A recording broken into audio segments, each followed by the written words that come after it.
खबरों के सिलसिले को आगे बढ़ा लेंगे और खबर शामिल करेंगे टोबा टैक्सिंग से मियां जहांजेब की रिपोर्ट के मुताबिक, जहां पर खुली कचहरी का इनेकाद किया गया। डिस्ट्रिक्ट पुलिस ऑफिसर इबादत निसार ने inspector general of police Punjab doctor Usman Anwar के अहकामात की रोशनी में और डॉक्टर मोहम्मद आबिद खान की खुसूसी हिदायत पर जामिया मस्जिद मुबारक अल हदीस पीर महल में अवामुन नास के मसाइल सुने और इन्हें हल करने के लिए खुली कचहरी का इनेकाद किया।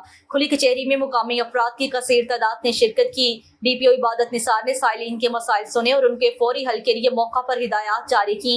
इस मौका पर DPO टोबा इबादत निसार ने कहा है, खुली कचहरी का मकसद अवामुन नास से बराह रास्त राब्ता इस्तेवार करना है ताकि अवामुन नास के मसाइल सुनकर उनके हल के लिए मौसर इकदाम किए जाएं। अवामुन नास उनकी दहलीज पर इंसाफ फराहम किया जा सके। कम्युनिटी पॉलिसिंग के फरोग के लिए SP इन्वेस्टिगेशन टोबा और तमाम STPOs को जिला भर की मसाजिद में खुली कचहरी का भी इनेकाद किया गया। शहरियों के मसाइल और शिकायत उनकी दहलीज पर हल करने के लिए खुली कचहरियों का सिलसिला जारी रखा जाएगा।